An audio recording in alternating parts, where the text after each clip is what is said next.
경기도에 사는 30대 여자입니다. 매일 올라오는 사연들을 보면서 어떻게 저런 일을 겪는 사람들이 있을까 하는 생각만 하다가 이제 제가 그 이야기들의 주인공이 되어 이곳에 사연을 보냅니다. 길지 않았던 결혼 생활을 하면서 느꼈던 감정들을 털어놓기 위해 용기를 내어 보내는 사연이니 잘 들어주시고 같이 공감해 주셨으면 좋겠네요. 저는 학생 때부터 그리 공부를 잘하던 학생은 아니었습니다. 누구보다 평범하고 활기찬 학창시절을 보내면서 고3 중간쯤이나 돼서야 겨우 마음을 잡고 공부를 해야겠다는 생각을 했었고, 그리하여 재수를 하고 대학에 입학했습니다. 제대로 된 연애라고는 한 살 터울의 선배를 좋아했던 게 전부였지만, 그래도 대학에 가서 좋은 사람은 만나보고 싶다라는 마음에 소개팅을 했어요. 내 생각보다 쉽게 풀리지 않았던 소개팅을 의무적으로 계속 나갔었고, 결국 마음에 드는 사람 하나 찾아보지 못하고 저의 대학교 시절이 그렇게 연애 한 번 못하고 허무하게 흘러가는 줄 알았습니다. 저에게는 대학교 같은 과에 다니는 한 남자인 남자친구가 하나 있었어요. 많은 사람들이 말하듯 남녀 간에는 친구가 없다라는 말을 저는 믿지 않았고, 그 친구와 열심히 대학 생활을 하면서 때로는 서로 축하를 해줄 수 있는 사이로 잘 지내고 있었죠. 야, 김미정! 같이 좀 가자! 왜 이렇게 걸음이 빠르냐? 야, 너 어제 또 소개팅 했다며? 아, 몰라. 말 걸지 마. 짜증나 죽겠어. 완전 나이 많은 아저씨가 나온 거 있지? 오늘 학교 가서 주선자한테 욕 한 바가지 해버리고 싶다니까? 근데 네가 오늘 무슨 일로 지각을 안 했냐? 아, 빨리 들어가자. 수업 시작하겠다. 매일같이 붙어다니며 밥도 같이 먹고 수업도 같이 듣고 늘 붙어다니다 보니 이제 이 친구가 남자친구인지 여자친구인지 구별도 안 갈 정도로 무신경하게 지내기도 했었어요. 어느덧 우리는 대학교 4학년을 겨우 마치고 좋은 직장에 취업을 해야 하는 상황에 놓였습니다.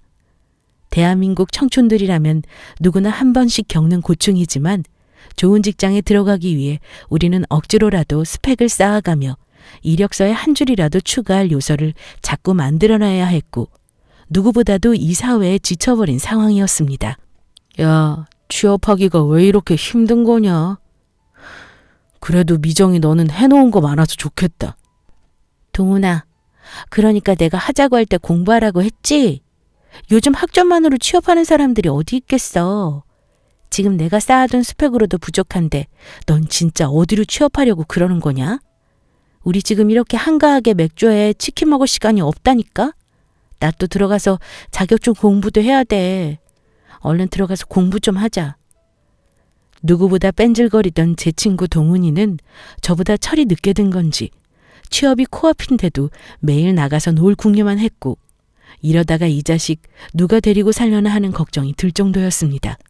그렇게 약 4개월 정도 열심히 취업 준비를 마친 저는 제가 들어갈 수 있는 회사란 회사에 이력서를 수시로 넣었고, 떨어지기도 일쑤였지만 포기하지 않기 위해 더욱 노력했었어요. 생각보다 쉽지 않았던 취업 준비였지만 그래도 최선을 다한 저는 마지막으로 원서를 넣은 대기업에 당당하게 합격했습니다. 부모님도 제 지인들도 더할 나위 없이 축하해 주었고, 전 축하의 기쁨을 온몸으로 만끽했죠. 하지만 기쁨도 잠시였어요. 저와 함께 취업을 준비하던 친구들이 하나둘 취업에 성공했지만 저와 가장 가깝게 지냈던 동훈이는 본인의 능력보다 조금은 낮은 기업으로 취업을 하게 되었습니다. 물론 취업을 축하해줘야 하는 상황이 맞지만 동훈이의 아쉬운 표정을 볼수록 축하보다는 위로를 해줘야 하는 상황에 놓이게 되었죠. 온 친구들과 모여 취업 축하 파티를 하던 그날이었습니다. 동훈이가 오지 않아 전 부재중 전화를 3통이나 했고, 결국 연락이 다 통화를 하는데 저한테 이런 말을 했습니다.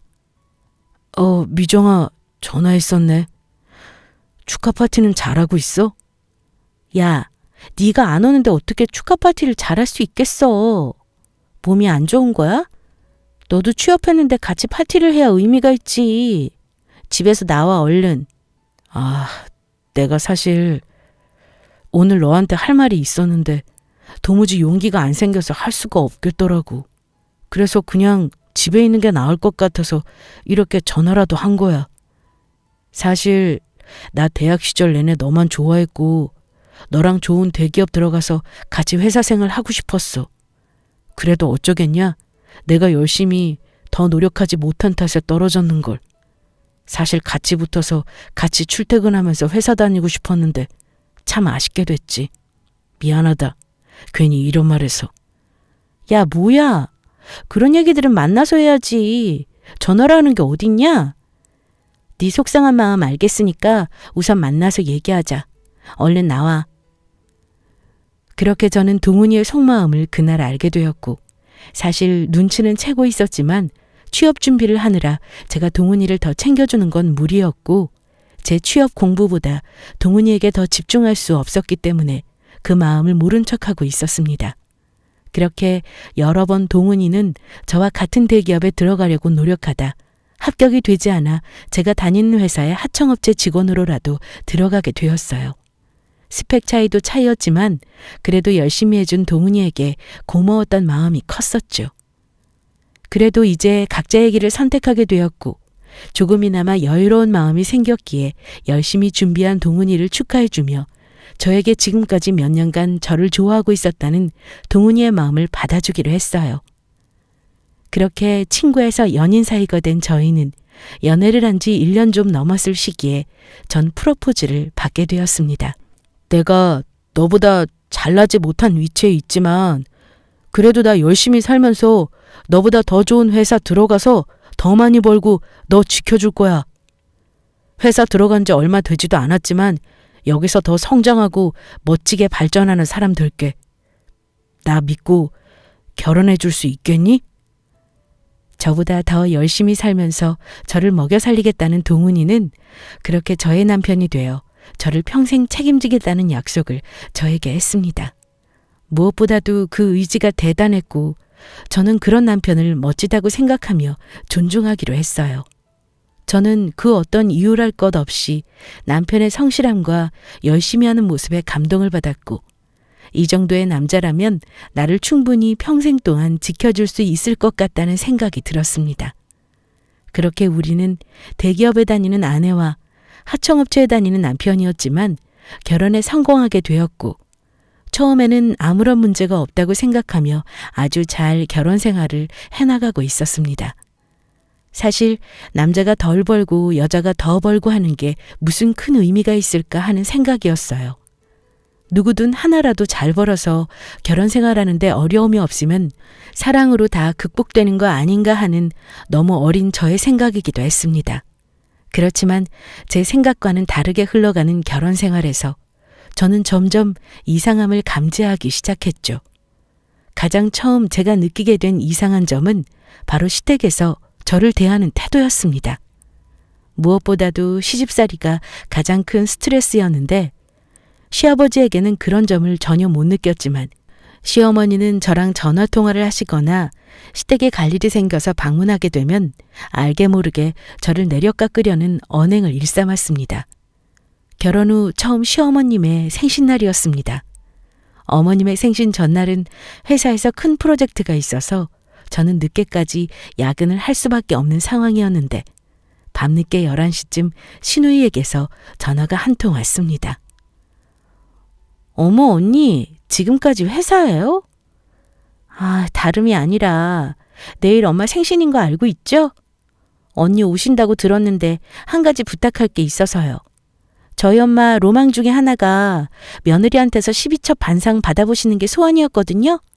그냥 특별하게 이것저것 할 필요 없이 갈비찜이랑 잡채랑 기본 반찬, 그리고 엄마가 생과일 케이크 좋아하시니까 그렇게 준비해서 오면 될 것 같은데 언니 가능하죠? 아닌가? 언니 안 그래도 회사 다니느라 너무 피곤한가? 네? 12첩 반상이요? 제가 방금 퇴근했는데 내일 몇 시까지 가면 되죠, 아가씨? 내일 그래도 아침 8시까지는 와야 같이 아침을 먹지 않겠어요? 그럼 나 언니만 믿고 기다리고 있을게요. 기본 준비는 제가 할 테니까 아까 말한 것 좀 잘 챙겨와줘요. 언니 그럼 끊을게요. 야근까지 한 거 뻔히 알면서 어머님 생신날 아침 8시까지 갈비찜에 잡채에 각종 반찬까지 그리고 케이크까지 챙겨오라는 시누이 때문에 열이 받아 남편에게 하소연을 좀 했습니다. 아니 자기야, 아가씨가 나한테 내일 8시까지 12첩 반상을 준비해서 케이크까지 사오라는데 이게 맞는 걸까? 나 오늘 정말 너무 피곤한데 어떻게 해야 해? 자기 생각은 어때? 그래도 결혼하고 처음 맞이하는 엄마 생신인데 그 정도는 당신이 회사 생활이 아무리 바빠도 미리미리 준비했어야 하는 게 아닐까? 내가 당신이라면 조퇴를 해서라도 준비했을 것 같은데 이제 와서 이 새벽에 어떻게 준비하려고 그래? 아무리 바빠도 미리미리 챙길 건 챙겨야지. 뭐 별 수 있나? 안 해주면 엄마가 엄청 서운해하실 거 뻔한데 잠 못 자더라도 해서 가져가는 게 맞는 것 같은데. 속 터지는 남편의 말에 저는 넋을 잃었고 이 자정이 다 된 시간에 식자재를 구할 방법이 없어 내일 맛있는 거라도 사드려야겠다는 생각에 식당 예약을 해놓고 시어머니에게 그리러 오시라고 문자를 남겨놓고 잠이 들었습니다. 다음 날 시댁 식구들은 제가 말한 고급 한정식 집으로 오셨고 제 생각과는 다르게 분위기가 썩 나쁘지 않았습니다. 그래도 며느리 덕에 고급 한정식당도 와보고 돈이 좋긴 좋네. 아, 어머님, 이번에 제가 프로젝트하고 너무 많이 바빠서 미리미리 신경 못 써드려서 죄송해요. 어머님한테 뭘 사드려야 좋을지 몰라서 현금으로 준비했는데 괜찮으신가요? 뭐 돈을 잘 벌다 보니까 돈이 최고다 그런 거냐? 뭐 어찌됐든 네가 바빠서 시간이 없다는데 같이 밥 한 끼 먹는 것도 난 참 고마워 죽겠다 얘. 안 그래도 아침에 계좌 확인했는데 그걸로 요즘 뭘 산다니? 꼴랑 100만 원 가지고 사러 갈 게 있나 싶다마는 이따 백화점 가서 내 돈 얹어서 살 거 있나 한번 보마. 이게 죽어도 욕먹는다는 상황인가 싶었습니다. 저는 나름대로 바쁜 와중에 준비하려고 많은 노력을 했고 하다못해 손편지도 짧게나마 준비해서 어머니께 드렸는데 여간 서운하신가 보다 싶어서 죄송한 마음도 들었습니다. 식사를 다 마친 후 가족들과 헤어지고 집으로 오는 길에 차 속에서 남편이 저에게 이런 말을 했어요. 당신은 뭐든 돈으로 해결하려고 하는 게 있는 것 같아. 당신이 보기에도 그렇지 않아? 무슨 소리야 그게? 내가 뭘 돈으로 해결하려고 해? 이번에는 어쩔 수 없는 상황이었고 갑작스러웠잖아. 용돈도 넉넉하게 넣어드린다고 보낸 건데 어머니 마음에 안 드셨으면 어쩔 수 없지만 요즘 어르신들도 물건보다는 현물을 더 좋아하시니까 나름 생각해서 드린 건데 자기는 무슨 말을 그렇게 서운하게 해? 돈 좀 번다고 유세 떠는 것 같잖아. 어른들이 보기에는 어떨 것 같아? 난 오늘 당신한테 좀 실망했어. 진짜 기가 막히는 남편의 말에 저는 황당했고 더 이상 대답을 이어나갈 수 없었습니다. 정작 남편 본인은 어머니께 아무런 선물이나 용돈도 챙겨주지 않았어요. 요즘 회사 사정이 어렵다니 어쩐다니 하면서 내년에는 더 잘 챙겨드리겠다는 말뿐이었고 모든 준비는 다 제가 했기 때문에 더욱더 황당하고 억울한 상황이었습니다.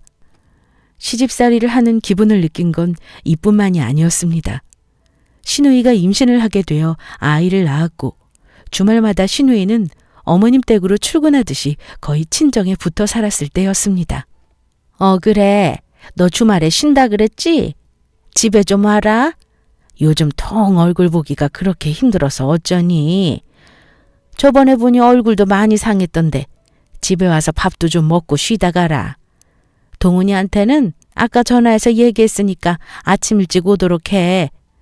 다른 건 필요 없고 올 때 딸기나 뭐 과일 같은 것 좀만 사와라. 네? 주말이요? 네 어머님. 안 그래도 그날 동훈 씨랑 대부도 가서 바람 좀 쐬고 오려고 했는데 어머님 댁으로 동훈 씨가 간다 그랬나요? 제가 통화해보고 연락드릴게요. 남편에게 저는 다급하게 전화를 했고 주말에 시누이네도 온다고 하니 어머님 댁으로 가자는 남편의 말에 다소 서운하긴 했지만 그 마음을 들키긴 싫었어요. 시간이 지나 주말이 되었고 저희 부부는 양손 가득 과일을 사들고 시댁에 가기로 했습니다. 이걸로 사면 되려나? 어머님이 딸기 사오라고 하시던데 요즘 딸기가 안 보이네? 아니면 포도나 샤인머스켓이라도 사갈까? 다른 거 좋아하시는 과일 없으셔? 아니, 딸기를 사오라는데 포도나 샤인머스켓을 사가지고 가면 어떡해. 이럴 땐 자기 진짜 푼돈 아끼려고 하는 것 같아서 미워 보인다니까. 가다가 다른 마트 들려봐야지 그걸 그냥 포기해버리냐? 엄마가 콕 집어서 딸기 사달라고 한 건데 어떻게든 찾아서 사가야 될 거 아니야. 딸기 그거 얼마나 한다고. 아니, 무슨 소리야? 내가 딸기 값을 아끼겠다고 그런 게 아니라 지금 요즘 딸기철이 아니라 그런지 잘 안 보이니까 다른 거라도 제철 과일 사가자는 거잖아. 무슨 말이 그래? 그리고 딸기보다 샤인머스켓이 더 비싸거든? 자긴 왜 꼭 이럴 때 자꾸 돈 얘기를 하는 거야? 아, 몰라, 됐어. 그냥 대충 아무거나 그럼 사가지고 가. 대충 사다 주면 먹겠지 뭐. 가끔 이렇게 남편은 알게 모르게 저를 꼬인 마음으로 대했고 저는 그런 부분이 쉽게 이해되지 않았습니다. 마치 우리가 사회생활을 하다 보면 몇 번 마주하게 되는 자격지심이 있는 사람처럼 군다고 해야 할까요? 별것도 아닌 제 말에 꼬리를 물며 약간 비꼬는 듯한 남편의 대화 방법이 정말 마음에 들지 않았지만 싸우고 싶지 않아서 그냥 넘어간 적이 한두 번이 아니었습니다. 어머님, 저희 왔어요. 어? 아가씨네는 어디 갔어요? 좀 일찍 오라니까 왜 이제 왔어? 아이고, 나 죽겠다. 허리 아파 죽겠네, 진짜. 어우, 너 애기 좀 잠깐 안고 있어라. 오늘 애들 잠깐 콧바람 좀 쐬러 나간다고 해서 애기 맡긴다고 하고 나갔으니까 집에서 쉬엄쉬엄 쉬면서 애기 좀 돌봐라. 나도 이 근처 잠깐 나가서 볼일 좀 보고 와야 되니까 집 좀 지키고 있어. 애들이 하도 딸기 먹고 싶다고 그래서 사오라니까 무슨 이런 과일을 사왔다니. 너도 참. 에휴. 시누인 애는 아기를 어머님한테 맡기고 나들이를 나간다고 나가버렸고 딸기도 시누이가 먹고 싶다고 징징거려서 시어머님이 급하게 우리한테 사오라고 시킨 거였습니다. 결국 시댁에서 아기나 돌봐라는 거였어요. 저도 평일 내내 바쁘게 일에 치여 살다가 조금 쉬어보려고 한 주말이었는데 이런 식으로 어린 족 하나 돌보며 집안일까지 몸을 쉴 틈이 없었습니다. 속 없는 남편은 옆에서 휴대폰 게임이나 하고 있고 오로지 이 몫은 제가 도맡아 해야 하는 상황이었던 것입니다. 여보, 나 너무 힘들어. 애기 좀 같이 봐줘. 난 쉴 틈이 없이 움직이는데 자기 혼자 누워서 3시간 동안 게임만 하면 어떡해. 좀 같이 도와줘, 어? 아, 진짜 나도 좀 쉬자. 뭐 당신만 힘들어? 큰 회사 다녀서 바쁘다고 유세 떠는 거야? 뭐야? 당신만 평일 내내 일하는 줄 알아? 나도 이럴 때나 돼야 우리 집 와서 맘 편하게 쉬는 건데 뭘 당신만 고생하는 것처럼 말해. 가끔 보면 당신 참 이기적으로 군다니까. 오늘 여행도 갔었으면 운전도 내가 내내 하고 하루 종일 나만 피곤했을 거 아니야. 그나마 엄마네 와서 좀 쉬겠다는데 대체 왜 그러는 거야? 알겠어. 아기를 봐본 적이 있어야 말이지. 힘드니까 같이 좀 도와달라는 거였는데 그게 그렇게 잘못된 거야? 됐어. 그냥 내가 볼게. 당신 하고 싶은 거 해. 전 하루 종일 시어머님도 없는 시댁에서 종일 시누이의 애기 뒤치다꺼리나 하면서 꿀 같은 주말을 날려야 했습니다. 물론 도와줄 수 있지만 이런 식으로 사람을 불러서 부탁이 아닌 의무처럼 일을 시켜버리니 저도 너무 서운하고 눈물이 나더라고요. 이제 곧 명절도 다가오는데 과연 얼마나 시댁에서 부려먹을지 생각하면 눈앞이 캄캄했습니다. 시집 오기 전에는 손끝에 물 한 방울 안 묻힐 거라는 남편의 말과는 다르게 남편은 어느새 남의 편이 되어 있었지만 크게 싸우고 싶은 마음도 없어서 그냥 꾹 참고 살다 보면 나아지고 적응하게 되겠지 하는 마음으로 사는 중이었어요. 요즘 시대에 시댁에서 명절을 다 보내는 며느리는 없다지만 저 또한 사람인지라 친정에서도 하루 정도는 쉬고 싶은데 그럴 수 있을지도 의문이었고 그냥 명절이 오지 않기만을 바랬습니다. 회사는 다니면 다닐수록 왜 이렇게 일이 많아지는 건지도 모르겠고 몸은 몸대로 망가지고 있었지만 결국 기다리던 명절이 다가왔고 회사에서는 그래도 챙겨주겠다며 명절 보너스를 지급해 주어 그나마 기분은 내심 좋았습니다. 그런데 사건의 시작은 여기서부터라고 해도 과언이 아니었어요. 저는 대기업에 종사하고 있었고 남편은 그 아래 하청업체 직원이었기에 명절 보너스에 대한 차이가 꽤나 큰 편이었습니다. 저는 명절 보너스로 300만 원을 받게 되었고 남편은 저의 10%인 30만 원을 지급받게 된 것이었죠. 저는 저도 모르게 그날 집에 들어가기가 마음이 불편했습니다. 분명 남편은 표정이 좋지 않을 것 같다는 생각이 들었고 보너스를 받고도 이런저런 눈치를 보며 집을 들어가야 하는 제 자신이 한심하다는 생각까지 들었어요. 그래도 남편한테 전화해서 오늘 저녁은 간단하게 외식을 하자고 제안해봐야겠다고 생각해서 메시지를 보냈지만 읽지 않아 얼마 후 전화를 걸었습니다. 여보, 나야. 오늘 우리 저녁 먹고 들어갈까? 몇 시에 끝나? 내가 데리러 갈까? 됐어.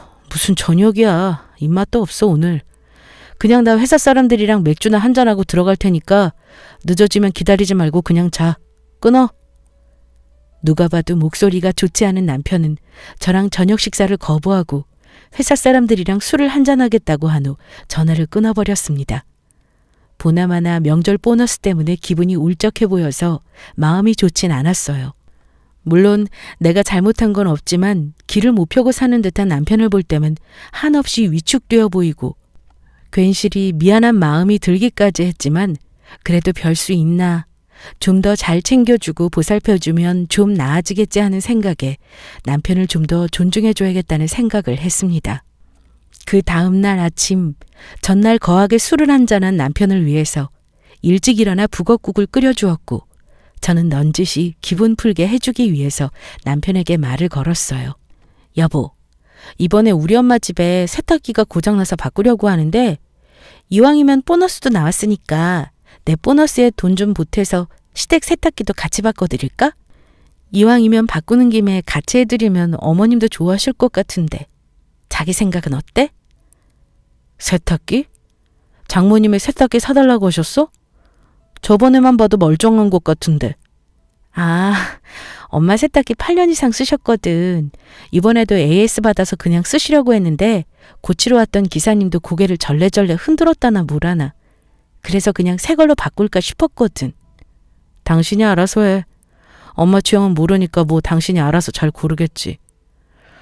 그렇지. 뭐 세탁기와 비슷비슷하니까 성능 좋은 걸로 한번 알아보고 사드려야겠다. 엄마도 시어머님도 좋아하시겠지? 전 기분 좋아하실 두 분을 위해 열심히 이 상품 저 상품을 알아보게 되었고 그래도 선물을 하는 마음까지 담아 좋은 걸로 해드리고 싶어서 제 여윳돈까지 합쳐서 두 집의 세탁기를 보내게 되었습니다. 당연히 기분 좋게 받아주실 생각하니 이래서 돈을 버는 거지 하며 뿌듯한 생각이 들었어요. 며칠 후 세탁기가 도착했는지 엄마는 저에게 전화를 하셔서 고맙다고 연신 말씀하셨고 생각보다 성능도 좋고 디자인도 마음에 드는데 괜히 돈만 많이 쓰게 한 건 아닌지 미안하다는 말씀을 연신하시며 고맙다는 마음을 전해주셨어요. 얼마 지나지 않아 회사 근무가 끝나고 퇴근길에 시어머님께서도 전화를 하셨습니다. 당연히 시어머님도 기분 좋게 사용해 보시고 전화를 하시나 보다 해서 밝게 전화를 받았죠. 네, 어머님, 세탁기 사용은 해보셨어요? 쓰기 불편하진 않으세요? 예. 너 내가 모자른 거니 정신이 없는 거니? 그래, 네가 사준 세탁기는 고맙게 받겠다.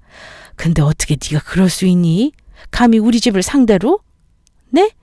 그게 무슨 말씀이세요, 어머님? 뭐가 잘못되었나요? 아니, 동훈이한테 아까 전화로 들어보니까 친정네랑 우리랑 똑같은 걸로 사다 준 거라면서? 아, 네. 이왕이면 같이 바꿔드리고 싶어서 어머님 댁도 해드린 건데 무슨 문제 있으신가요? 네, 참 어이가 없어서. 어떻게 친정이랑 시댁이랑 똑같은 걸 사주니? 내가 그 말 듣고 황당해서 전화했다. 아무리 그래도 그렇지 네 집이랑 우리 집이랑 같니? 시댁내 보내는 선물이랑 친정에 보내는 선물 똑같이 하는 사람은 이 세상에 너같이 모자른 년 하나일 거다. 내가 이거 받으면 기분 좋아서 전화할 줄 알았겠다만 사람을 무시해도 정도가 있지. 집도 우리 집이 훨씬 큰데 개집만한 집구석에 들어갈 세탁기나 보내는 건 네 시댁 기만하는 것밖에 더 되니? 이래서 여자는 잘 들어야 된다는 말이 있는데 내가 사람 보는 눈이 바닥이었네. 참나. 다른 걸로 바꿀 거 아니면 와서 당장 가져가라. 아니, 어머님. 너무하세요. 전 그래도 친정 세탁기 고장나서 바꾸는 김에 시댁 것도 같이 바꿔드리고 싶은 마음에 고르고 골라서 신중하게 선택해서 산 건데 그냥 친정이랑 같은 모델 해드렸다는 이유로 이렇게까지 심하게 말씀하실 필요가 있으신가요? 뭐가 싫어서 그러시는 건지 이야기를 해주세요. 그저 친정이랑 같은 걸 사와서 그러신 거예요? 니네 친정집이랑 우리 집이랑 같냐는 말이야. 그래. 막말로 얘기해보자. 솔직히 내 아들보다 네가 훨씬 더 잘 벌면 시댁을 좀 더 챙기고 신경 써야 하는 거 아니니? 네가 자꾸 이런 식으로 하니까 내 아들이 기가 죽어서 기 한 번 못 펴고 결혼 생활 하는 거 아니야. 넌 참 애가 예전부터 눈치가 없어서 어떻게 해야 되나 싶었는데 이런 선물 하나 하는데도 눈치코치 없는 거 보면 참 내 아들이 얼마나 개고생하고 사는지 안 봐도 비디오다 비디오야. 그러니까 내 아들이 자꾸 며느리한테 지고 산다느니 그런 말이 동네에서 돌잖니? 그리고 넌 그렇게 번다는 애가 세탁기만 꼴랑 사가지고 오면 되겠냐? 요즘 건조기랑 세탁기 같이 사주는 게 예의라는데. 어휴, 답답해. 하나부터 열까지 설명을 언제까지 해줘야 되는 거야. 이렇게 사람이 멍청하면 고생하는 거라니까. 어휴, 답답하다. 오늘은 머리 아파 죽겠으니 끊어. 전 아무리 생각해봐도 시어머님의 말씀에 단 하나도 동의할 수 없었습니다. 도대체 뭐가 잘못된 건지 모르겠고 솔직히 말해서 내가 더 잘 벌면 친정에 조금 더 해주고 싶은 게 여자의 마음 아닌가요? 도저히 그냥 자격지심에 사로잡혀 잔소리하는 시어머니로밖에 보이지 않았어요. 답답한 마음을 또 말할 곳이라곤 남편뿐이기에 집으로 돌아와 한탄을 하기 시작했습니다. 당신도 어머님이랑 똑같은 마음이야? 내가 우리 집이랑 당신네 어머님의 똑같은 세탁기를 사드린 게 잘못된 거라고 생각해? 나 오늘 정말 너무 속상하다. 내가 뭘 잘못했는지 모르겠다고. 당신은 그게 문제야. 엄마가 다 당신 생각해서 해주는 말이잖아. 내가 말은 안 했어도 그동안 얼마나 참고 살았는 줄 알아? 여자가 남자보다 더 번다는 게 남자 입장에서 얼마나 서럽고 기죽는 일인 거 몰랐지? 당신보다 내가 더 잘 버는 사람이었으면 나 당신 친정집에 이런 대우 안 했어. 알아? 사람이 양심이 있으면 상대방 집에 더 챙길 줄도 알아야지. 뭐만 하면 똑같이 해주려고 하고 우리 엄마 서러운 걸 보고 싶어서 그런 거라면 당장 그만둬. 엄마 입장에서는 얼마나 속상하고 마음 아프시겠어? 당신이 자꾸 그러니까 엄마 사는 동네 사람들이 우리 갈 때마다 수군수군 대는 거 당신은 못 느끼겠어? 난 당신이랑 결혼해서 살면 나한테 내조하며 열심히 우리 가족도 알뜰살뜰 챙길 거라고 생각했는데 진짜 당신한테 실망이야. 그러면서 나한테 서운함을 표현하라고 하지 마. 나도 힘들어. 물론 남편의 말은 무슨 말인지 알겠지만 이게 이렇게까지 욕먹을 일인가 싶기도 하고 괜히 선물한다고 했다가 욕만 죽어라 먹는 기분이 들었습니다. 제가 그렇게 잘못한 거였을까요? 남편의 말을 계속해서 듣는데 정말 서러움이 극에 치닫았고 저는 눈물이 멈추질 않았어요. 도저히 이렇게 살 수는 없겠다고 생각이 들었고 차라리 이런 자격지심에 꽉 찬 가족들과 함께 평생을 같이 할 바엔 갈라서는 게 좋겠다는 생각을 했습니다. 하지만 저도 사람인지라 이렇게 바보처럼 몇 년을 퍼다 바쳐놓고 욕먹고 이혼을 순순히 해줘야겠다는 생각은 들지 않았어요.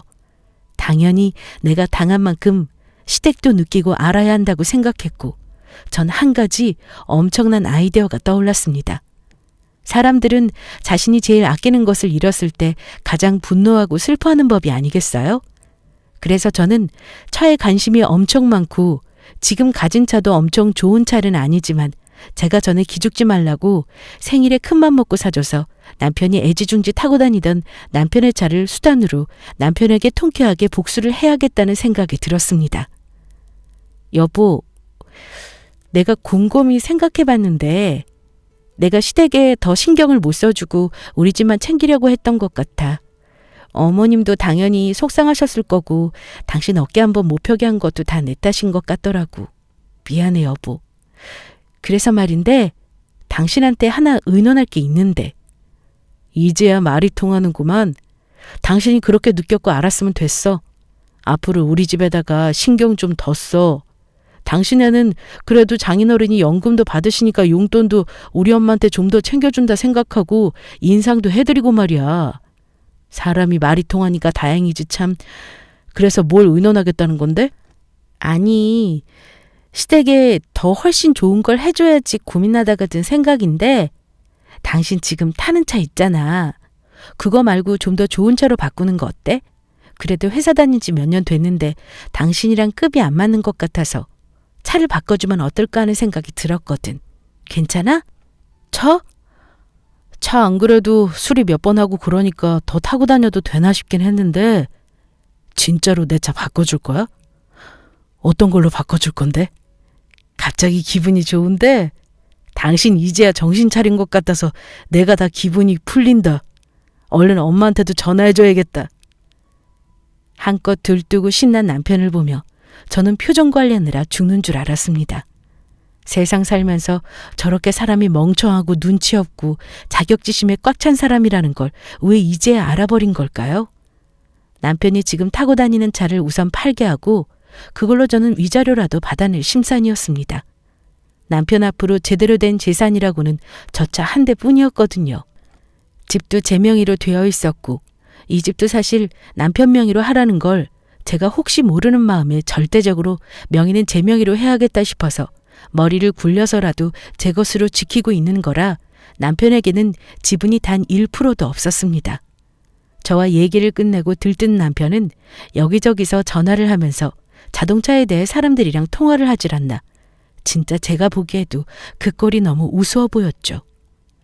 여보, 성태라고 알지? 내 친구 있잖아. 걔 아는 동생이 딜러를 하거든? 내 차 상태도 나쁘지 않아서 얼른 팔아넘길 수 있을 거라고 하더라고. 이거 기분 째지는구만. 차 팔아서 엄마 용돈 조금 챙겨드리고 우리 목돈으로 가지고 있으면 되겠다. 그치? 다음 주에 만나서 차는 해결보기로 했으니까 당신도 좋은 차 알아보고 나한테 말해. 마음에 든 차는 많은데 뭐 당신이 사준다고 하니까 당신 안목도 믿어보지 뭐. 남편은 반쯤 정신 나간 소리를 하면서 신나하는데 어떻게 이걸 더 통쾌하게 복수를 해줄까 고민하던 찰나 시어머니에게도 전화를 해서 이 사실을 알렸습니다. 그래, 동훈이한테 전화 받았다. 차를 바꿔준다고 그랬다며? 네가 이제야 내 말 듣고 네 남편을 챙기나 보구나. 그렇게 여자가 남자 내조하면서 살아야 여자답지. 버는 만큼 써야 또 그만큼 들어오는 거야. 알겠어? 차는 외제차로 이번에 뽑아주는 게 네 남편 기살리기에도 좋으니까 잘 알아봐라. 내가 차 쪽은 무지하니까 동훈이랑 상의해서 좋은 걸로 한 5년 이상은 탈 수 있는 걸로 골라서 가져와봐. 한번 봐야 알지. 네, 어머님. 저번에는 제가 죄송했네요. 어머님 말씀이 100번 다 맞죠. 남편 기죽이는 게 와이프가 되면 안 되겠죠. 저도 다시 생각해보니까 제가 많이 잘못한 것 같아서요. 이참에 차나 바꿔줄까 해요. 다음 주에 어머님 댁 앞으로 새 차 가지고 가기로 했으니 연락드릴게요. 그럼 쉬세요. 저는 마음에도 없는 말을 일장연설 시어머니에게 늘어놓으면서 속으로는 어떻게 복수해줄지 칼을 갈고 있었습니다. 제가 너무하다고 생각하는 분들도 계시겠지만 저에게는 정말 결혼 생활 내내 제가 번 돈으로 70% 이상을 시댁에다가 쏟아부었고 돌아보니 그만한 호구 며느리가 없었구나 싶었지만 그만큼 해주고도 욕을 먹는 결혼 생활을 몇 년간 하니 이제 이렇게 살면 안 되겠다는 생각이 확 들었습니다. 대망의 그날이 되어 저는 남편과 시어머님을 시댁 앞에서 만나 뵙기로 하고 찾아갔습니다. 하필이면 제가 같이 일하는 회사 선배의 남편 차가 요즘 세상에 내놓으라는 엄청나게 비싼 외제차였는데 선배한테 자초지정을 설명하고 제 상황까지 얘기해주고 나니 너무 흔쾌히 그 차도 빌려주겠다고 해서 선배네 차와 제가 산 20년 이상 된 똥 같지도 않은 외제차 2대가 나란히 시댁 앞에 놓여 있었습니다. 두 발 벗고 뛰쳐나오는 시어머님과 멍청한 남편 놈은 입을 헤헤 벌리며 오더군요. 아마 비싼 선배네 차가 지 차라고 착각하고는 뛰어나오는 거였겠죠? 어떻게 사람들이 저렇게 살 수 있는지 그때까지도 조금이나마 있던 정이 뚝 떨어졌어요. 와, 뭐야 이거. 당신 한턱 제대로 쌌겠는데? 이거 진짜 나한테 주는 선물이야? 이 차 어디서 구했어? 와, 엄마 이거 봐. 이거 우리나라에 몇 대 없어. 이걸 사준 거야? 고마워 여보. 와, 나 진짜 감동해서 입이 안 다물어져. 어머머머, 이게 그렇게 비싸냐? 아우, 비싼 차라 그런지 때깔도 좋고 모양새도 그 전 거보다 훨씬 낫다 얘. 그래도 네가 이제야 제대로 돈 쓸 줄 아는구나. 둘 다 비싼 차를 보더니 눈이 휘둥그레 돌아가서는 깔깔거리는 모습이 제 눈에는 너무 웃기기만 했습니다. 속으로 실컷 비웃고 이제 진짜 사실을 알려야 할 때였죠. 무슨 소리세요? 이 차가 아니고 저 옆에 저 차예요. 내가 이런 좋은 차 살 돈이 어디 떼고 그래요. 제 돈 싹 다 어머님네 자잘한 빚 갚아드리고 어머님 품위 유지하라고 용돈 챙겨드리고 한심한 남편 뒷바라지 하는데 다 들어갔는데 제가 무슨 돈이 있어서 저런 고급 외제차를 사요? 안 그래도 어머님이 남편 어깨 펴고 기 살려줄 수 있게 외제차로 사라고 하셔서 외제차 중에 제일 저 머저리 같은 남편이랑 딱 어울리는 걸로 사왔는데 이제 만족 좀 하시겠어요? 뭐? 당신 미쳤어? 엄마, 뭐라고 좀 해봐. 이 똥차를 어떻게 타고 다니라는 거야? 장난해? 됐고, 당신이랑 당신 어머님네 가족 이제 나 없이 잘 먹고 잘 살아봐. 나처럼 융통성 없고 남편 기죽이는 여편애랑 지금까지 살아주느라 고생 좀 했을 테니 그렇게 입에 달고 살던 외제차 꼭 타고 다니길 바라고 저 차는 당신이 폐차를 하든 타고 다니든 알아서 해. 그리고 차 판 돈은 위자료로 챙겨둬야 할 테니 어디 쓸 생각 마. 그리고 어머님, 지금까지 자기 아들 기죽이고 살게 했다고 저한테 그렇게 심한 욕도 서슴지 않으셨죠. 당신 아들같이 노력 없이 남의 피 빨아먹으며 살려고 하는 남자를 어떤 여자가 데리고 살지 눈에 안 봐도 훤하네요. 제 말이 틀렸나요? 하실 말씀 있으시면 해보세요. 다시는 당신의 가족들 만날 일 없을 테니까 지금 아니면 할 일도 없을 거예요. 뭐 이런 미친 여자가 다 있어? 먹여주고 입혀주고 지금까지 보듬어줬더니 네 년이 이렇게 우리 가족을 하찮게 봐? 아이고, 동네 사람들 며느리가 시어머니한테 사기치네. 아이고, 나 서러워서 살겠나. 네가 사람이냐? 어떻게 우리 집에 네가 이럴 수 있어? 돈 좀 잘 번다고 유세 따는 거야 지금? 네, 댁 아들보다 잘 벌고 잘 써서 유세 부리는 겁니다. 앞으로는 이 집에 들어갈 돈 코딱지만큼도 없고 볼 일도 없으니 저는 짐 챙겨서 친정에 보낸 지 오래니까 다신 저랑 마주칠 생각도 하지 마세요. 집도 부동산에 내놨는데 금세 나가더라고요. 한 달 안에 새 입주자 들어온다고 했으니까 당신도 당장 가서 짐 빼고 이혼 도장이나 찍어 보내. 전 그대로 뒤도 돌아보지 않고 친정집으로 달려왔고 그간 쌓아온 것들이 속이 다 풀렸습니다. 엄마도 잘했다고 한참을 울며 불며 속 시원하다고 하셨고 저 또한 저만의 새 인생을 살아갈 생각하니 앞이 뻥 뚫린 것 같아서 차라리 마음이 너무 편해졌어요. 그렇게 저는 남편과의 이혼 절차를 끝내고 지금은 누구보다 멋진 커리어 우먼으로 회사 생활과 저의 인생 그리고 우리 가족들만 오로지 알뜰살뜰하게 챙기며 행복한 생활을 하고 있는 중입니다. 남편의 집이야 매달 제 돈만 갉아먹고 살다가 이제 제가 없으니 슬슬 풍비박산이 나는 소리가 들렸고 남편의 집에 실체를 알게 된 신우의 남편 또한 남편 집을 개무시하며 시댁에 들리지도 않았다는 얘기가 있더군요. 남의 돈을 수단으로 본인들의 목적만 배부르게 채우려는 자격지심으로 똘똘 뭉친 한 가족을 이렇게 털어내니 속이 다 시원합니다.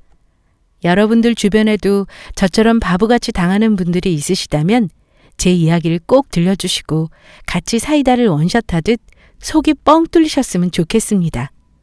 긴 글 들어주셔서 감사합니다.